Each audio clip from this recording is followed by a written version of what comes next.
Maoist party పూర్తిగా పతనవస్థల దశలో ఉంది. ఎందుకంటే ఆపరేషన్ కగార్ అనేది మావోయిస్ట్ పార్టీని దేశవ్యాప్తంగా ఉక్కిరిబిక్కిరి చేస్తున్న అంశం. ఇప్పటికే అగ్రనాయకులను కోల్పోయింది. చాలామంది అగ్రనాయకులు లొంగుబాట పట్టారు. అంటే వాళ్ళకి అనారోగ్య సమస్యలు కావచ్చు, లేదంటే ఎన్కౌంటరు చేస్తారనే ఒక ఇష్యూ కూడా ఉన్నట్టుంది. ప్రస్తుతం స్టేట్ కమిటీ మెంబర్గా పనిచేసిన కంకనాల రాజిరెడ్డి అలియాస్ వెంకటేష్ బిట్టితో ఉన్నారు. నమస్తే అండి రాజిరెడ్డి గారు. మావోయిస్ట్ పార్టీ డౌన్ఫాల్ అనేది జరుగుతుంది. కానీ 28 ఏళ్ల పాటు సుదీర్ఘంగా మీరు పార్టీలో పనిచేశారు. ఏం సాధించారు అంటే రాజిరెడ్డి నుంచి ఏం సమాధానం వస్తుంది? ఏం సాధించడం అంటే భూస్వామ్య విధానంలో కొన్ని భూములు పంచడం, తర్వాత వాళ్ళ పెత్తందారితనాన్ని తొలగించడం, ప్రజల సమస్యలను కొన్ని పరిష్కరించడం, ప్రజలకు కొంత స్వేచ్ఛ కల్పించడం, ఇది మేము సాధించినటువంటి. కరెక్టే, ఒప్పుకోవచ్చు. అంటే 50 ఏళ్ళు ఉందా మీ పార్టీకి చరిత్ర? 5 దశాబ్దాలు. 5 దశాబ్దాలు ఉంది. ఒకనాటి దోపిడీ వ్యవస్థను, భూస్వామ్య వ్యవస్థను, లేదంటే ఒకటప్పటి దొరల పాలనను వ్యతిరేకిస్తూ చాలామంది మావోయిస్టు బాట పెట్టారు. కానీ అప్పుడు అంటే చాలా చూసి ఉంటారు మీరు. ఎందుకంటే మీ పెద్దపల్లి జిల్లా కిష్టంపేట కానీ ఆ గ్రామాలన్నీ, ఉమ్మడి కరీంనగర్ జిల్లాలో ఉన్న గ్రామాలన్నీ కూడా జనశక్తి కానీ అప్పుడు నక్సలైట్లు కానీ పెద్ద ఎత్తున వెళ్ళిపోయే పరిస్థితి. సో అంటే ఎందుకు అంటే ఇప్పుడు రాజిరెడ్డి కూడా మీరు కూడా అంటే మామూలుగా కుల ప్రస్తావన చేయాలి కూడా, రెడ్డి అనే బలమైన కులం నుంచే మీరు కూడా ఉన్నారు. ఎందుకని అంటే మీ మనసులో ఎందుకని వచ్చింది నేను పార్టీకి పోవాలి, ప్రజలను రక్షించాలనే ఆలోచన? అంటే ప్రజల్లో అప్పటికి భూస్వాములు చేసేటువంటి దౌర్జన్యాలు, దోపిడీ, అరాచకాలు, తర్వాత అన్ని కుటుంబాల మీద వేధింపులు అనేటువంటి అప్పటి వరకు జరిగినాయి. అప్పుడు కూడా జరుగుతున్నటువంటి ఉద్యమం అనేటువంటిది కొంత వచ్చిన తర్వాత కొంత వెనుకకు తగ్గుతున్నటువంటి పరిస్థితి కూడా వస్తున్నటువంటి క్రమం, అదొక మూమెంట్గా ఉంది అప్పుడు. ఓకే. దాంట్లోపల మా కుటుంబం కూడా చాలా ఇబ్బందుల పాలైంది. అంటే ఎందుకు మీకు ఏమైనా సంఘటనలు జరిగినాయా? సంఘటన ఏం జరగలేం, కానీ మా కుటుంబం కూడా వాళ్ళ లాస్ అయింది. కొంత లాస్ అంటే ఇక రకరకాల పద్ధతులు. అంటే మీ భూములు లాక్కున్నారా? మా భూములు లాక్కోలే, కానీ భూములు కొనిచ్చి తర్వాత వడ్డీలకు వసూలు చేసి కుటుంబాన్ని చిన్నభిన్నం చేసి అప్పులపాలు చేశారు. దాంతో అది కూడా వాళ్ళు చెప్తున్నప్పుడు నా మనసులో ఉండేది. తర్వాత మా క్లాస్మేట్ కూడా ఆయన పనిచేస్తున్నాడు, అట్లా పరిచయం పార్టీలో. ఏం పేరు? అంటే ఇంటికాడనే పల్లేర్ల మొగిలి. ఆయన ద్వారా కొంత ఆయన పరిచయం ద్వారా నేను పరిచయం అయింది. ఓకే. అట్లా ఆయన ద్వారా ఇక అట్లా మాకు కొన్ని దళం పరిచయం అయింది. అట్లా కొన్ని విషయాల మీద నేను కూడా పోవాలి, సమాజాన్ని మార్చాలి, మాకు ఇంత భూమి ఉండేది అంత ఉన్నప్పటికీ అంటే ఇట్లాంటి అన్యాయాన్ని కొంత ఎదిరించి ఒక కొత్త సమాజాన్ని తీసుకురావాలని ఆలోచించడైతే. మీ తల్లిదండ్రులు వద్దాం లేదా మరి? వాళ్ళు ఏడుస్తారు కదా, మీ తల్లిదండ్రులు, మీ అన్నదమ్ములు? మనం పోయేంత వరకు వాళ్ళకి తెలియదు. ఎప్పుడు తెలిసింది మరి వాళ్ళకి? నేను పోయినాక ఒక వారం రోజుల లోపల తెలిసి ఉంటుంది. అంటే కనబడతలేడు ఎందుకు అన్నటువంటి తెలుసు. అంటే తర్వాత ఎట్లా అర్థమైంది అనేటువంటి నాకు కూడా తర్వాత ఎటు పోయినాం అంటే ఇట్లా అని చెప్తే అప్పుడు తెలిసింది. పోలీసులు రాలేదు మరి మీ ఇంటికి? పోలీసులు వచ్చే ఉంటారు. ఇప్పుడు స్టేట్ కమిటీలో పనిచేశారు మీరు. ఇప్పుడు చాలామంది నాయకులు చూసి ఉంటారు మావోయిస్ట్ పార్టీలో. ఎట్లా ఉంటుంది అంటే మీరు అడవులలో తిరిగే క్రమంలో రోజు ఎన్ని కిలోమీటర్లు నడుస్తారు? మీకు అక్కడ షెల్టర్ దొరికితే ఒకవేళ మీకు పైన పోలీసులు అటాక్ చేస్తే అక్కడ ఉన్న పరిస్థితులు ఎలా ఉంటాయి? రోజు నడుస్తాం, వండుకుంటాం, తింటాం. ప్రోగ్రామ్ సుమారు ఎన్ని కిలోమీటర్లు నడుస్తారు? అంటే ఎన్ని కిలోమీటర్లు అంటే 5 నడవచ్చు, 6 నడవచ్చు, 10 నడవచ్చు. అక్కడ మనం ఎక్కడైతే ఏ ఊరికైతే పోవాలనుకుంటాం, లేదా ఒక ప్రాంతం నుంచి ఏ ప్రాంతం పోదాం అనే దాన్ని బట్టి 4 గంటలు నడవచ్చు, 3 గంటలు, అంటే ఒక 2 గంటలు ఒకసారి, ఒక 2 గంటలు ఒకసారి, అట్లా ఒక్కొక్కసారి ఎక్కువ కూడా నడుస్తాం. ఒకప్పుడు పెద్ద మీటింగ్లు పెట్టేవాళ్ళు కదా, రాష్ట్ర కమిటీ సమావేశాలని పెట్టేది కదా. సో అంటే మీకు ఒక సేఫ్ సైడ్ ప్లేస్ ఎంచుకొని పెడతారా? అక్కడ ప్రాంతంలో ఉన్న ప్రజలకు అనుసంధానంగా ఉంటూ ఒక ప్లేస్ ఎంచుకొని, అంటే ప్రజలతోటి కొంత సంబంధాలు ఉండి బలంగా ఉన్నటువంటి ప్రాంతంలో ఆ టెరైన్ అనుకూలతను చూసుకొని అక్కడ ఏదైనా మీటింగ్ కోసం ఏర్పాటు చేసుకుంటాం.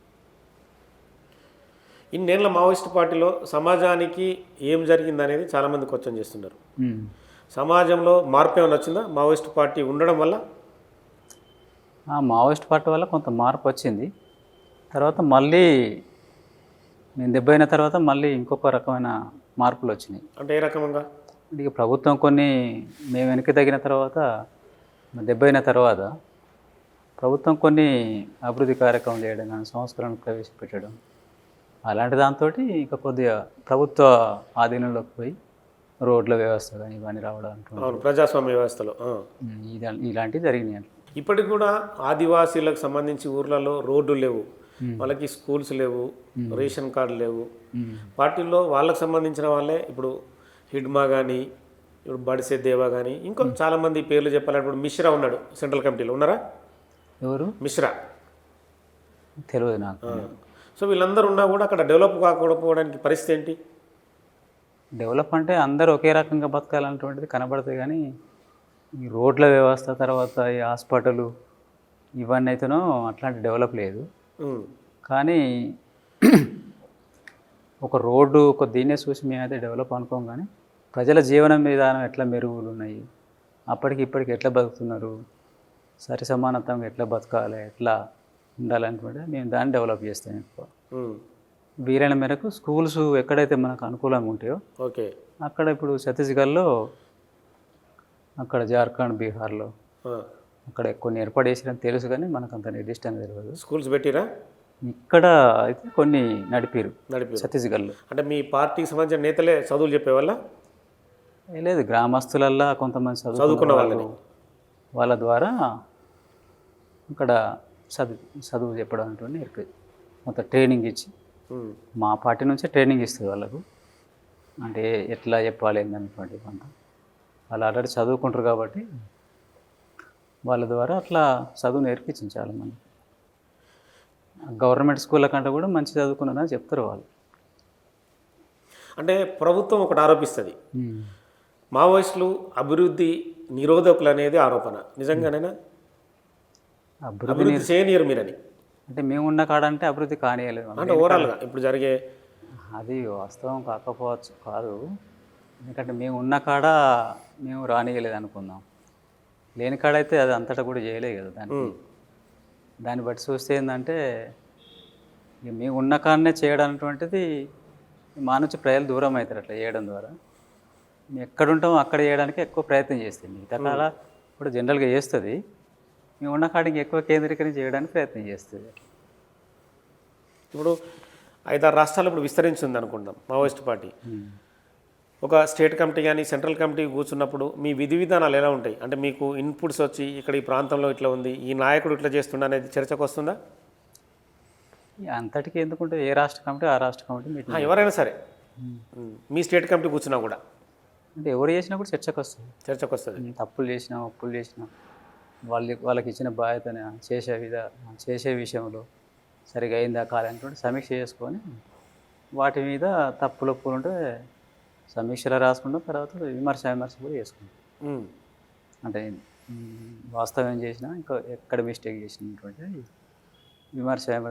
స్వయమర్శ ద్వారా పరిష్కరించుకుంటాం. ఇప్పుడు ఎట్లా ఉంది అడవుల పరిస్థితి? అంటే కర్రెగుట్టలు కానీ, దండకారణ్యం కానీ, నేషనల్ పార్క్ కానీ, మహారాష్ట్ర అడవులు కానీ తిరిగే పరిస్థితి ఉందా మావోయిస్టులు?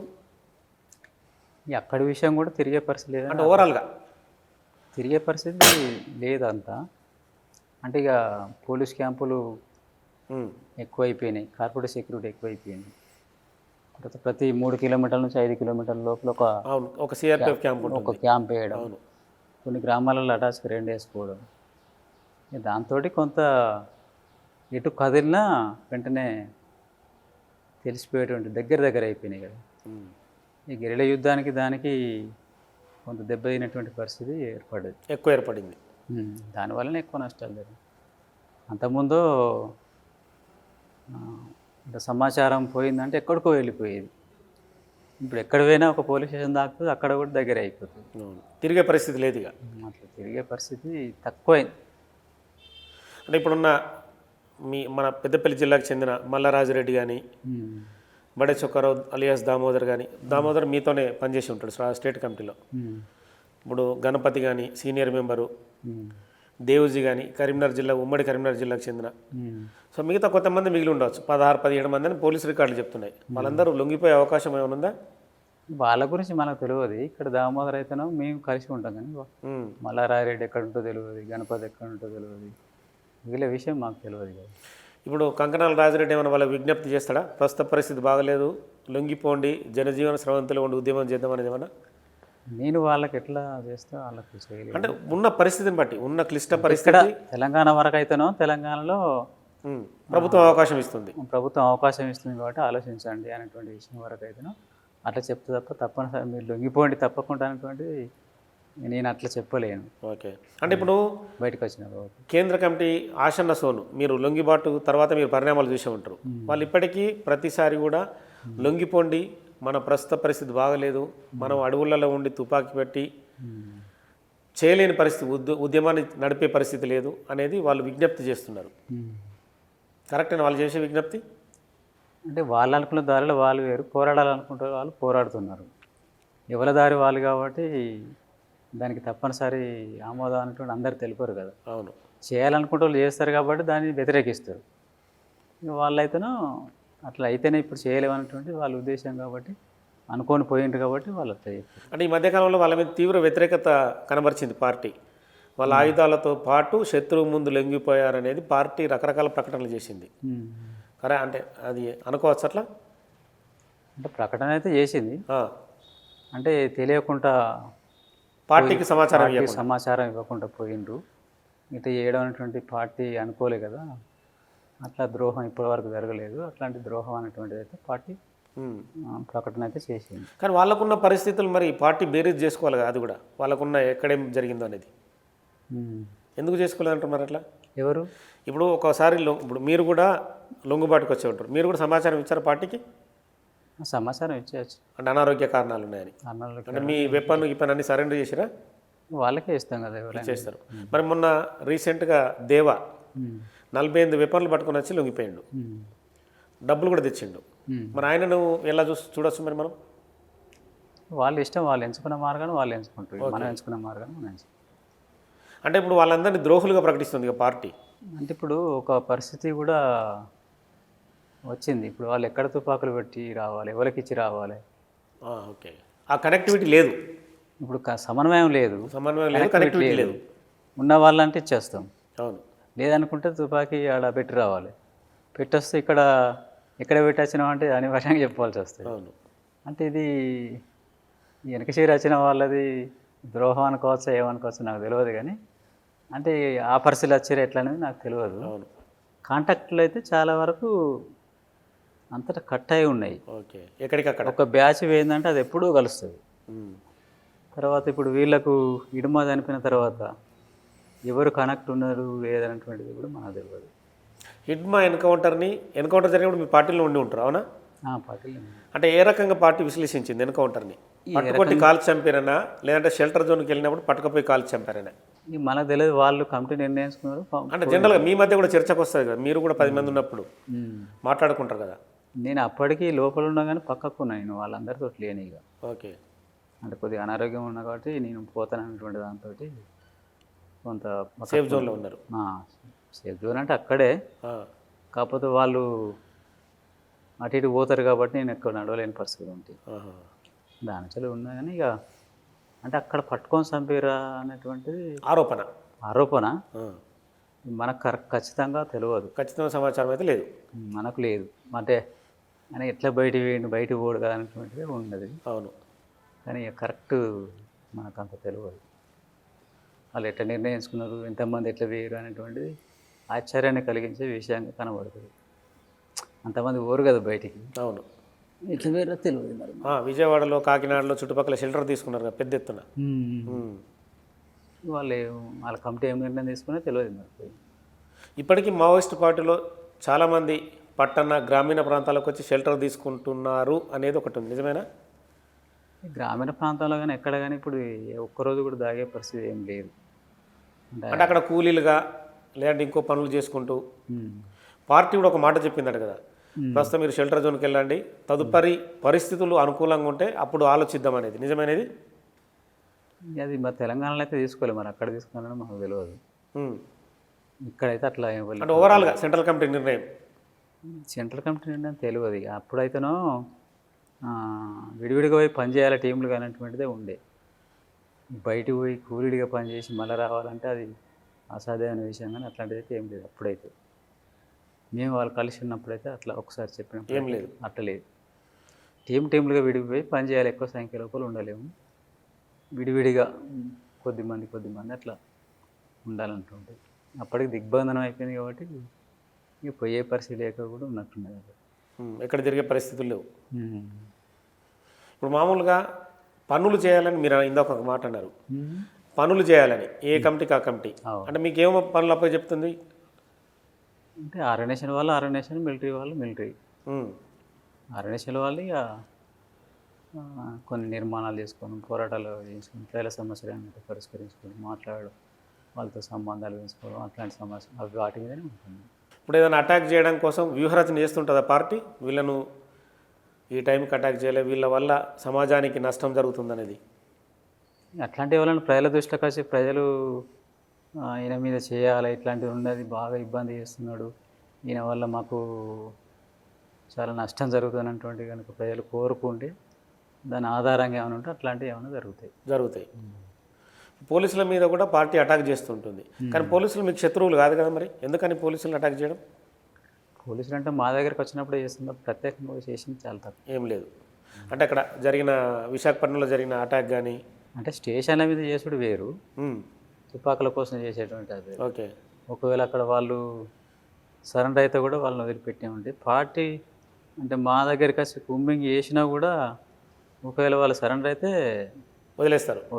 ఒకవేళ సరెండర్ అయినా కూడా వాళ్ళ మీద ఏమైనా చేస్తే వాళ్ళ మీద పార్టీ చర్య తీసుకొని సీరియస్గా తీసుకుంటుంది, కిందికి దించేస్తుంది. అంటే సరెండర్ అయినప్పుడు ఎవరైనా కూడా దానికి కొన్ని నియమం పాటించాలి ఖచ్చితంగా. అంటే దయాగుణం ఉండాలి కదా. దయాగుణం. ఇప్పుడు ప్రభుత్వానికి సరెండర్ అయినా, అవును, సరెండర్ అయితే అన్నప్పుడు దాంతో ప్రభుత్వానికి విలువ ఉండదు. అవును.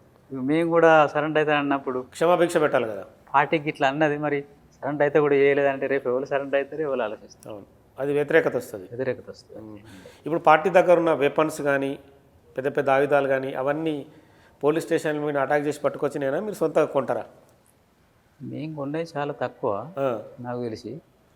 ఈ యూజీబీఎల్ లాంటివి అట్లాంటివి ఈ మధ్యకాలంలో కొన్ని తయారు చేసి, మన రీసెంట్గా దేవా లొంగుబాటు సమయంలో LMGలు ఉన్నాయి, AK-47లు, అందులో టవర్ ఉంది, టవర్ వెపన్ ఇజ్రాయిల్. అంత పెద్ద వెపన్ ఎట్లా వచ్చిందంటారు పార్టీకి? అది ఇప్పుడు CRPF బలగాలు, కేంద్ర బలగాలు, ఓకే, రకరకాలు కలిపి వస్తున్నాయి కదా. ఓకే, అలా దాడులు చేసిన దానిలో అది ఆ వెపన్ చేజిక్కించుకుంటారు. అట్లా చేజిక్కిందని చెప్పారు. అది 3-4 సంవత్సరాల కిందనే, ఇప్పుడు మనకు తెలియదు కానీ ఓకే అట్లా చేసుకున్నారు. అదే పెద్ద పెద్ద వెపన్స్ ఉన్నాయి, LMGలు కానీ. అలాంటి వెపన్ దొరకడం అనేటువంటిది అది కొంటే దొరికేది కూడా కాదు. అదే అంటున్నా, భారతదేశ చరిత్రలో మావోయిస్ట్ పార్టీ దగ్గర ఉంటాయంటే చాలామంది ఆశ్చర్యం వ్యక్తం చేస్తారు. అది మేము కొన్నది కాదు, అక్కడ దాడిలు వచ్చిందని చెప్పారు.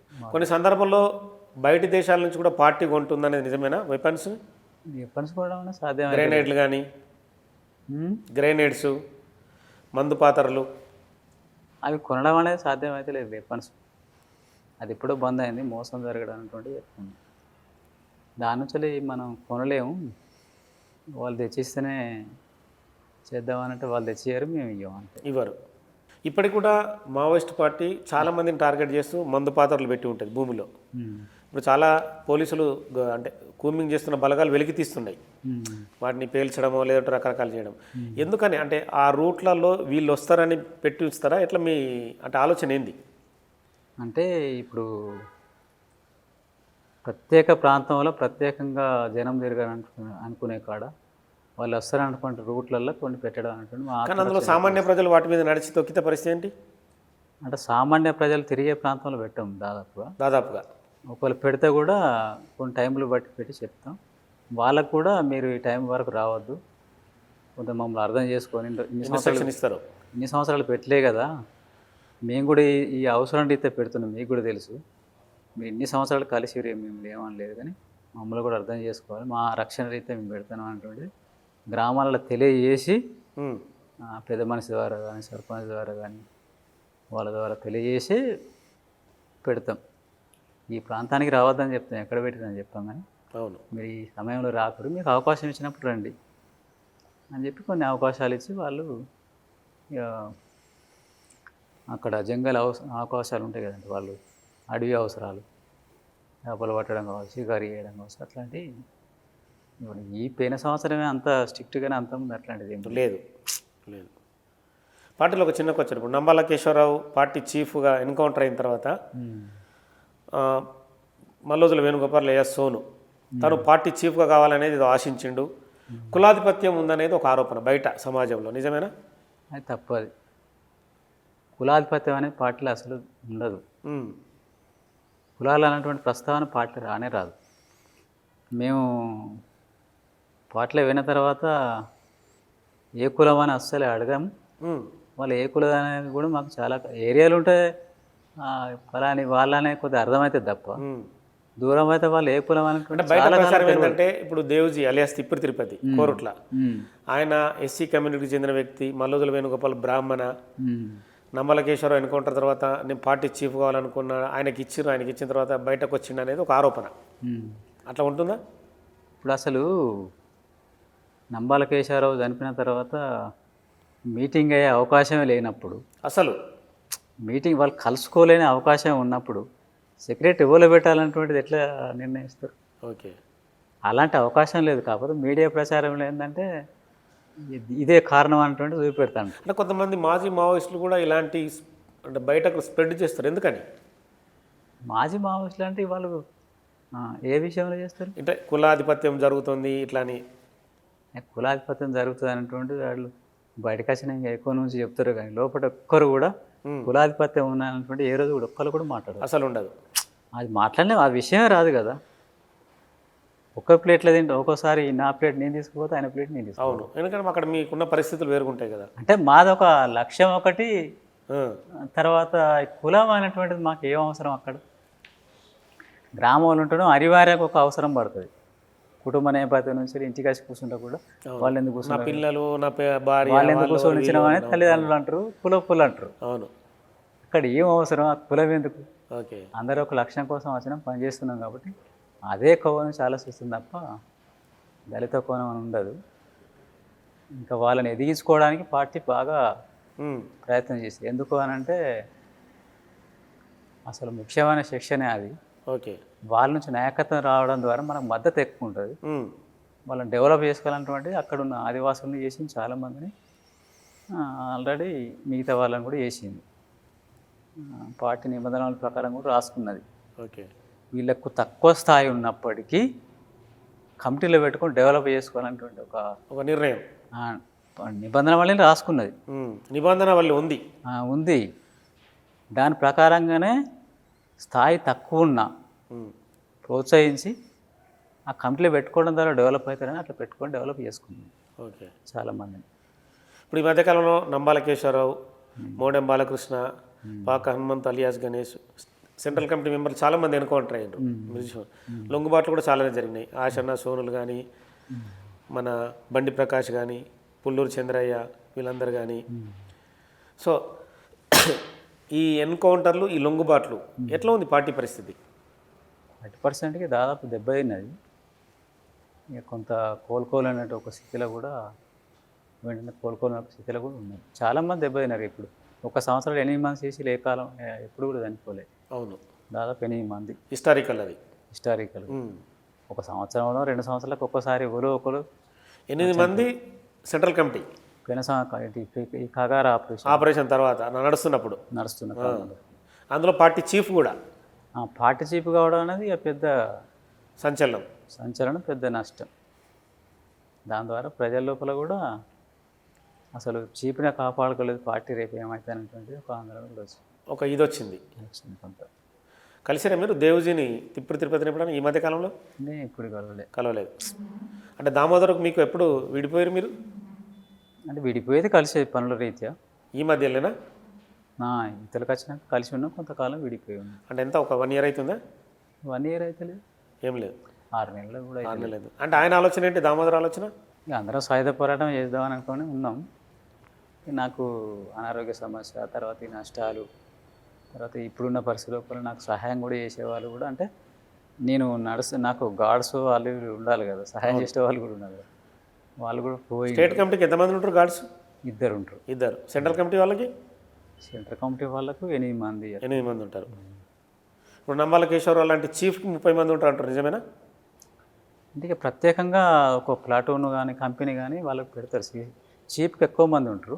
ఎక్కువ మంది. సెంట్రల్ కమిటీ వాళ్ళకి సెంట్రల్ కమిటీ వాళ్ళకు ఒక 10 మంది వరకు 10 మంది గార్డ్స్ ఉంటారు.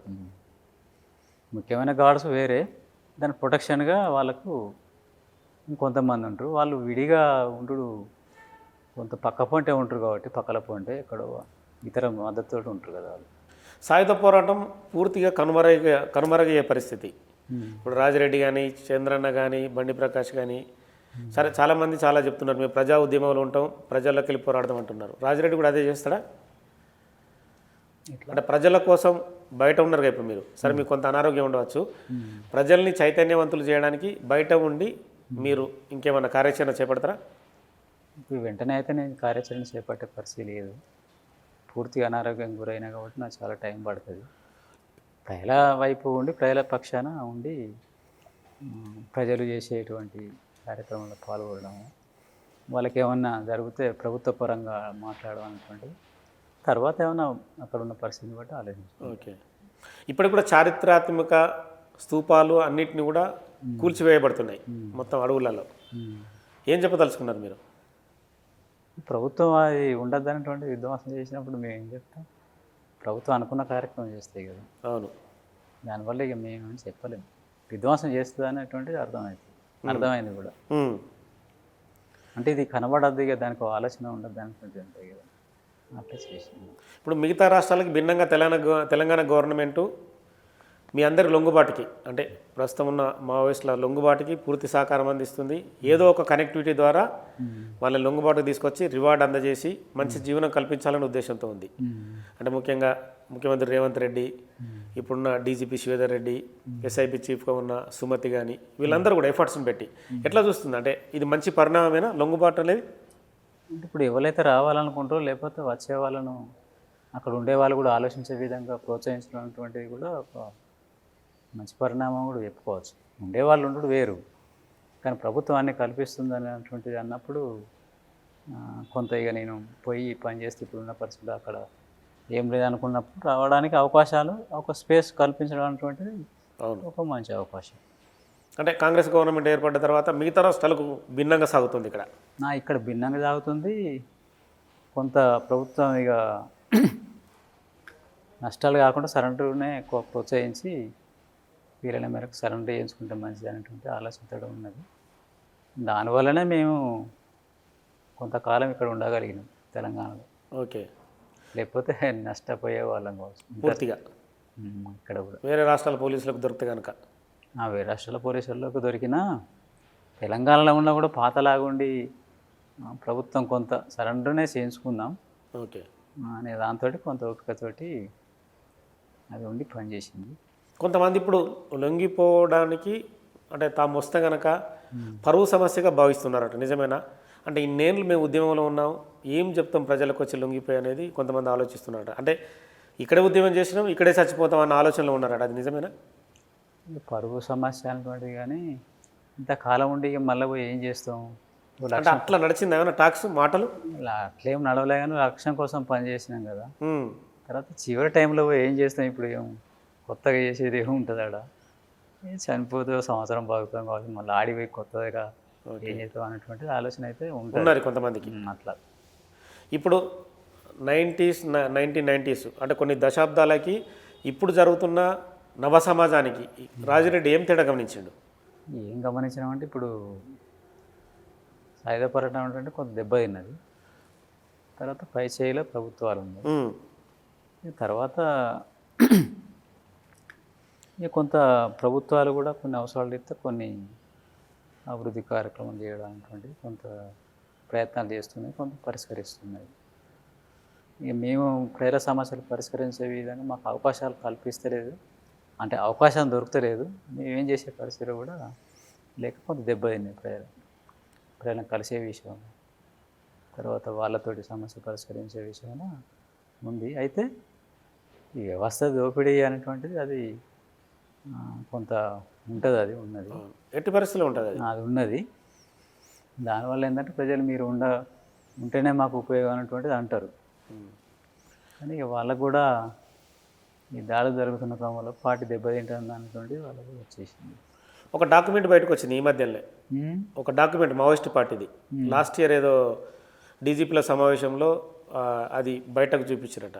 అంటే మన విధానాన్ని మార్చుకోవాలి, మనము గతంలో పాత విధానాన్ని కొనసాగిస్తున్నామని చెప్పి మావోయిస్ట్ పార్టీ ఒక 30 పేజీల డాక్యుమెంట్ రాసింది. అంటే ఆపరేషన్ కగారు నడుస్తున్న క్రమంలో అంటే విడిపోవాలి, సేఫ్ జోన్లలో ఉండాలి, ఎక్కడికక్కడ ఉంటూ ఆపరేషన్లు చేయాలి అనేది డాక్యుమెంట్. నిజం మీరు చదివిన డాక్యుమెంట్ అది? మేము చదవాలి అట్లాంటిది ఏం లేదు, కానీ విడిపోయి పని చేసుకోవాలి ఎక్కడ అక్కడ. ఆ డాక్యుమెంట్లో ఈ పదం ఉంది. తెలియదు అది అంత వివరంగా నాకు అట్లా గుర్తు. అంటే సెంట్రల్ కమిటీ స్టేట్ కమిటీలకు ఏమైనా డాక్యుమెంట్ పంపించి చదువుకోమని అది అందరికి చెప్పమని చెప్పింది ఏమన్నా? అంటే సారాంశం చెప్పింది. సారాంశం మీన్స్ అంటే ఏమని? సారాంశం అంటే ఇక ఇప్పుడు ఉన్న పరిస్థితుల్లో పాతలాగా పెద్ద సంఖ్య లోపల ఉండలేము, 4-5 చొప్పున 3 చొప్పున అట్లా తిరిగి అట్లా ఆత్మరక్షణ చేసుకుంటూ, ప్రధానంగా ఆత్మరక్షణ చేసుకుంటూ ఆ ప్రజలతో సంబంధాలను మెయింటైన్ చేయాలి. ఇట్లా టీములకు ఉండాలన్నటువంటిది. అంటే అంతకుముందు పెద్ద సంఖ్య లోపల తిరిగేవాళ్ళు మీరు ఒకే ప్రాంతంలో ఉండడం, ఆయుధాలు వేసుకొని అప్పుడు చదివిగల అవకాశం ఉన్నది. అలాంటి అవకాశాలు లేవు కాబట్టి ఎక్కడో అక్కడ ఇక ఏ నష్టం జరిగినా ఆ జాగ్రత్తలు తీసుకొని అక్కడ పనిచేయాలి అక్కడ అనేటువంటిది అనుకోవడం జరిగింది. అదే దాని సారాంశం అంతా. ఇన్నేళ్ల జీవితం మీరు 3 దశాబ్దాల పాటు పార్టీలో గడిపొచ్చారు. సమాజానికి ఏం చెప్పదలుచుకున్నారు? సమాజంలో ఉన్న యువతకి ఇప్పుడున్న నడుస్తున్న అంటే పరిస్థితులకు అనుగుణంగా యువతకు రాజిరెడ్డి ఏం చెప్పదలుచుకున్నాడు? అందరు కలిసి సమాజాన్ని బాగుపరచాలన్నటువంటిదే అనుకుంటున్నాను నేను. అంటే ప్రభుత్వం చేసేటువంటి దాన్ని ఉంటే మాట్లాడడం, చేయడం, పరిష్కరించుకోవడం అనే పద్ధతి ఇప్పుడు ప్రస్తుతం నడిచే పరిస్థితి ఉంది కాబట్టి అది చేసుకోవాల్సి ఉన్నది. ఓకే, థ్యాంక్ యూ రాజిరెడ్డి గారు. సో మొత్తానికైతే 28 ఏళ్ళ తన మావోయిస్ట్ పార్టీలో ప్రస్థానాన్ని కొనసాగించాడు. అప్పుడున్న పరిస్థితుల నేపథ్యంలో అండర్గ్రౌండ్కి వెళ్ళి అప్పుడు నక్సలైట్గా మావోయిస్ట్గా తన ఉద్యమాన్ని కొనసాగించాడు. కానీ ఇప్పుడు అనారోగ్య కారణాల రీత్యా స్టేట్ కమిటీ మెంబర్ అయిన కంకనాల రాజిరెడ్డి అలియాస్ వెంకటేష్ తెలంగాణ పోలీసుల ముందు లొంగిపోయాడు. కానీ పరిస్థితులు మాత్రం చాలా దుర్భరంగా ఉన్నాయి. ఆపరేషన్ కగారు కొనుస్తున్న ఈ టైంలో లొంగుబాటుకు వచ్చేవాళ్ళు ఖచ్చితంగా రావాల్సిన అవసరం ఉందంటున్నాడు. ఇక మిగతా వాళ్ళ సంగతి అంటే వాళ్ళ ఆలోచన విధానం బట్టి వాళ్ళు మసులుకోవాలంటున్నాడు. కానీ జల్లెడ పడుతున్న ఈ టైంలో, అంటే అడవుల్ని జల్లెడ పడుతున్న ఈ టైంలో సేఫ్ సైడ్ మార్గంగా మాత్రం లొంగుబాటుకే మొగ్గు చూపాలనేది లొంగిపోయిన ప్రతి మావోయిస్టు కూడా తన అభిప్రాయం చెప్తున్నాడు. ఇంకా ప్రజా ఉద్యమం కొంతమంది చేస్తామంటున్నారు, అది తదుపరి విషయం. సో మొత్తానికైతే తన లొంగుబాటుకు జరిగిన పరిణామాలన్నింటినీ కూడా బిగ్ టీవీ వివరించాడు. విత్ కెమెరామెన్ శంకర్రావు, శ్రీకాంతులతో Nagesh, big TV signing of.